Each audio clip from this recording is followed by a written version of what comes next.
In his book Jami al-Hikmatayn, Nasir Khusraw, the Ismaili Hujjah of Khurasan, living in the 11th century, tells us that every human being has a jinn-like quality within him or her.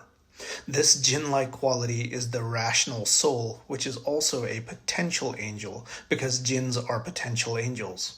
Using the word parī, which is the Persian equivalent for the Arabic word jinn, we say that the rational soul in every human being is a potential angel, and the potential angel is a parī, as we have said.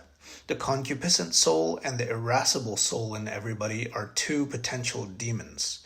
Everyone whose rational soul brings the irascible and concupiscent souls to heel becomes an angel.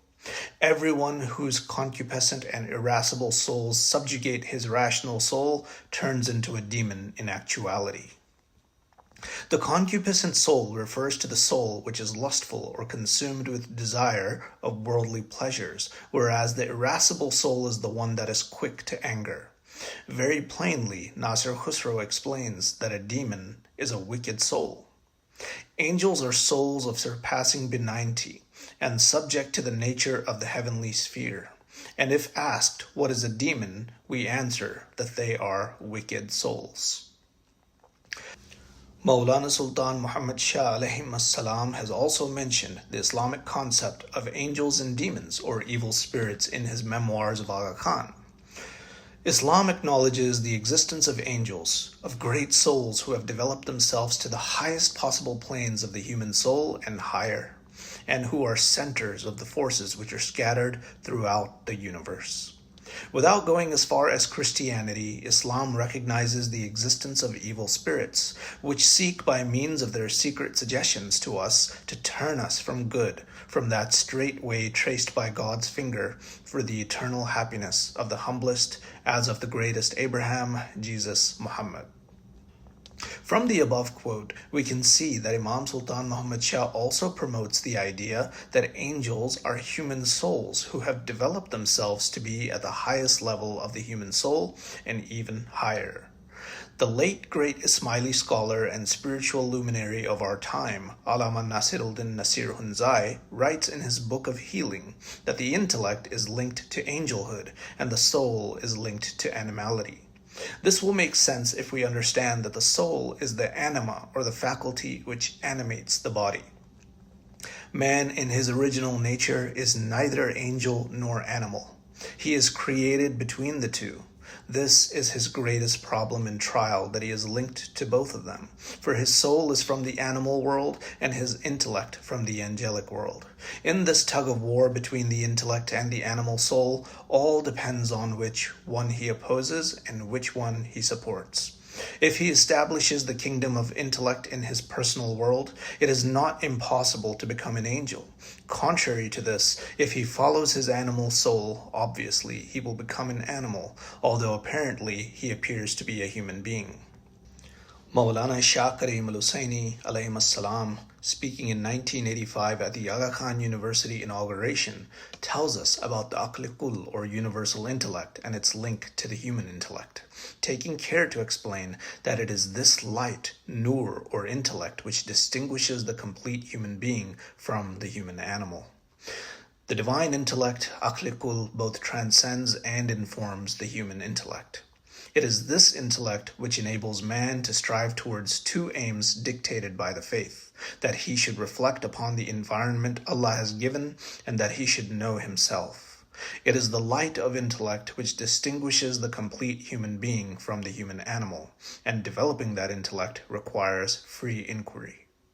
Having understood that developing the intellect is linked to angelhood, or being what is considered a complete human being, or insani kamil, and as per Imam Sultan Muhammad Shah, that angels are great souls who have developed themselves to the highest possible planes of the human soul and higher, we can try to further understand what is required to become an angel, practically speaking. Nasir Khusraw tells us that what makes the parī or potential angel, which is also the rational soul, leave this world as an angel is obedience, and what makes it leave the world as a demon is disobedience. The parīs are in two categories. Whoever amongst them remains obedient goes out of this world as an angel. Whoever turns away from obedience goes out of this world as a demon. Among the common folk, it is well known that the parī is lovely of countenance, while the demon has an ugly face. Since the demon's ugliness is a result of disobedience, the beauty of the parī must necessarily come from obedience. This beauty and this ugliness both result from i'tiqad, and its form is spiritual, not physical. The Ismaili path is the path of transformation, whereby one can evolve one's soul to the level of an angel. However, to become an angel, the help of one who is already an angel is needed. Thus, Nasir Khusraw also refers to the Imams of truth as angels of the heaven of religion. And let us praise the angels of the heaven of religion, guides of the worlds to the last day, the Imams of truth, the guides of humankind from the offspring of the Prophet and his designated successor. These angelic Imams, being the mazhar of the aql or universal intellect, must be obeyed in order to be transformed into an angel. This is because the one who has the ability to make someone an actual angel from a potential angel must themselves be an actual angel, as per Nasir Khusraw. Whoever is capable of transforming someone from an angel in potentiality to an angel in actuality has reached an angelic rank. He is God's representative on earth. It is for this reason that God has commanded us, after having faith in him, glory be to him, that we should have faith in his angels, his book, and his emissaries. It is, as he says, they all believe in God, his angels, his scriptures, and his messengers. Quran, Surah 2, Ayah 285.